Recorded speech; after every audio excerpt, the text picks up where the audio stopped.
어느 날 지인이 불뚝 나온 자신의 배를 가리키며 위가 너무 늘어난 것 같다고 하소연을 했습니다. 얘기를 들어보니 저녁 늦게까지 야식을 먹곤 했는데 어느새 먹는 양이 엄청 늘었다는 것이었습니다. 예전에는 치킨 한 마리, 피자 한 판 등을 시키면 먹고 좀 남았다면 지금은 마치 상자에 구멍이라도 난 것처럼 순식간에 싹 비워진다고 말이죠.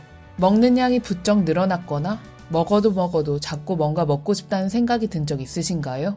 입속으로 많은 양의 음식을 자비 없이 쑤셔 넣다 보면 정말 위가 늘어나는 걸까요? 그런데 예상과 달리 학술지 위장학에 게재된 논문에 따르면 정상 체중인 사람과 비만 체중인 사람의 위 크기는 다르지 않다고 하는데요. 그렇다면 많이 먹어서 위가 늘어났다는 건 진짜 어떤 상태이며 어떻게 위를 줄일 수 있을까요? 저는 위를 줄이는 방법을 통해 예전과 달리 먹는 양이 정말 많이 줄었는데요. 그러다 보니 마음껏 양껏 먹으면서도 유지어터로 지내는 게 수월해졌습니다. 그 방법에 대해 소개해드릴게요.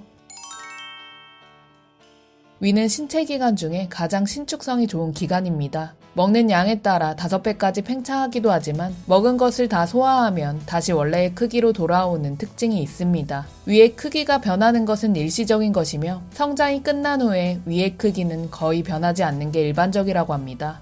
우리가 흔히 말하는 위가 늘어났다는 것은 물리적으로 위의 크기가 늘어난 상태가 아닙니다. 뇌에서 배부름을 잘 감지하지 못한다는 것을 의미합니다. 뇌와 위는 식욕과 관련된 호르몬을 주고받으며 신호를 전달하는데요.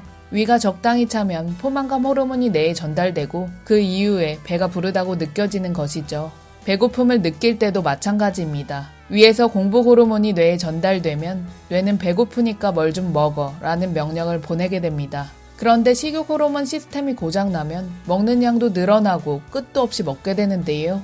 특히 비만인 상태가 되면 몸속에 있는 지방 덩어리가 포만감 호르몬을 잘 인지하지 못하도록 방해합니다. 그래서 살찐 상태면 더 살이 찌기 쉬운 악순환이 반복됩니다. 하지만 걱정할 필요는 없습니다. 무너진 식욕 호르몬 균형을 찾으면 위를 줄일 수 있기 때문입니다. 첫째, 착시 효과를 이용하라. 한 실험에서 한 그룹은 큰 접시, 다른 그룹에게는 작은 접시를 제공하고 음식을 마음대로 덜어먹게끔 했습니다. 그런데 큰 접시를 사용한 그룹이 그렇지 않은 그룹보다 1.5배나 더 많이 먹었다고 합니다. 실제로 인간은 눈앞의 음식이 다양하고 많을수록 더 많이 먹는다고 하는데요. 여러 명이서 다양한 종류의 음식을 펼쳐놓고 먹을 때나 뷔페에 갔을 때 평소보다 훨씬 더 많이 먹었던 경험은 누구나 있을 겁니다.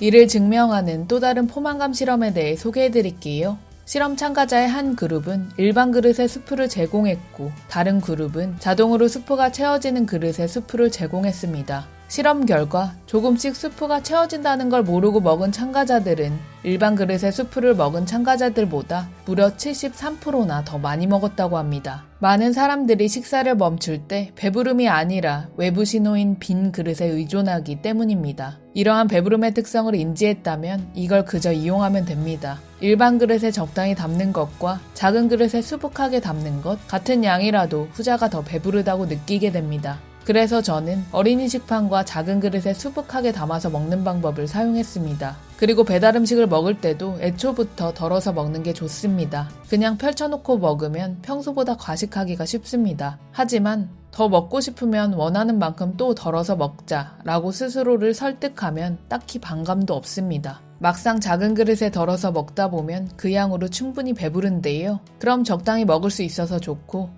덜어놨던 것은 또 다음날 먹을 수 있기 때문에 이래저래 좋습니다. 둘째, 로망은 당신을 살찌운다. 집에 있는 팬트리에 간식이나 각종 레토르트 식품을 가득 쌓아놓는 것, 마치 PC방이나 포차처럼 집 한편에 컵라면, 과자, 빵 등을 가득 채워놓는 것, 이런 것에 로망이 있는 분들이 종종 있습니다. 제가 예전에 지인 집에 방문한 적이 있었는데요. 그런데 놀랍게도 집에 초콜릿, 사탕, 과자 등 온갖 간식들이 쌓여 있었고 과자 같은 것은 먹다가 집게로 집어놓은 것들도 많았습니다. 그 지인은 무려 20kg를 감량했었고 살 빼고 나서 특이한 습관이 생겼다고 합니다. 간식을 집안에 잔뜩 쌓아두고 또 큰 가방에도 가득 넣고 다녔습니다. 이유를 묻자 이렇게 많이 쟁여두면 언제든 먹을 수 있다는 안도감에 마음이 편해지고 막상 과식폭식은 하지 않는다고 말했습니다. 저는 집에 있는 간식이라면 족족 다 먹어치웠던지라 이해할 수는 없었지만 그런가 보다 하고 넘어갔습니다. 그러다가 몇 개월이 지나고 오랜만에 그 친구를 봤는데 어느새 요요가 와 있었고 이전보다 살이 더 쪄 있었습니다. 다시 탄수화물 폭식 증상이 시작되었다고 합니다. 인간의 유전자 관점에서 주변에 먹을 것이 널려 있다는 것은 먹이나 사냥감이 있으니 얼른 잡아먹으라는 생존의 신호와도 같습니다. 광고, 간판, 음식 냄새, 음식 사진이나 먹는 장면 또한 식욕을 부추길 수 있습니다. 그러니 건강과 다이어트를 위해 집안 곳곳이나 사무실 등 간식거리를 최대한 치워두는 게 현명한 전략입니다. 없으면 안 먹게 되지만 있으면 딱히 먹고 싶지 않아도 꺼내 먹게 되는 상황이 반복됩니다. 식재료도 싸다고 해서 대량으로 사다 놓지 말아야 합니다. 넉넉하게 사두면 더 많이 먹게 되고 심지어 유통기한이 지나거나 변질돼서 버리게 되는 경우도 많습니다. 주변 마트나 편의점, 시장 등을 우리 집 팬트리나 냉장고라고 생각해보세요. 조금 번거롭더라도 자주 장을 보고 먹을 양만 사는 습관을 길러보세요.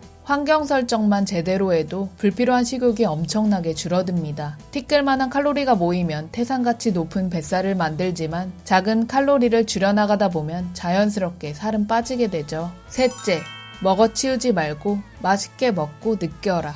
요즘 혼밥하는 사람들이 늘다 보니 먹으면서 유튜브나 넷플릭스 시청하기, 밥 먹으면서 핸드폰으로 이것저것 인터넷 서핑하기 등 이렇게 식사하시는 분들이 많습니다. 그런데 음식을 먹을 때 뭔가 다른 행동을 같이 하면 우리 뇌는 먹고 있다는 것을 제대로 인지하지 못하게 되는데요. 많이 먹어도 배부르지 않고 식사 만족감도 떨어집니다. 이뿐만 아니라 허겁지겁 먹어치우는 습관은 위장에 부담을 주고 배부름을 잘 느끼지 못하게 합니다. 포만감 호르몬은 최소 15분 이상이 지나야 위에서 뇌로 전달되기 때문입니다. 빨리 먹는 습관이 잘 고쳐지지 않는 사람은 식단에 채소를 추가하거나 백미 대신 현미나 잡곡으로 바꿔보세요. 여러 번 씹어야 넘길 수밖에 없는 음식은 식사 속도를 자연스럽게 늦춰줍니다. 또한 각종 채소는 다양한 영양소가 풍부해서 포만감 호르몬의 민감성을 높여주는 천연 식욕 억제제와도 같습니다. 이제부터 효과적인 환경 설정과 식욕 호르몬의 균형을 회복하는 식습관을 통해 고장난 위를 개선해보세요. 여러분은 자신을 가장 잘 알고 있으며 자신을 치유할 수 있는 최고의 주치의라는 사실 잊지 마세요. 다양한 의견이나 사례 그리고 안부는 댓글로 남겨주시고요. 온 우주와 저는 무조건 언제나 당신 편이에요. 참 소중한 당신 진심으로 고맙고 사랑해요. 우리 존재 화이팅 화이팅 화이팅.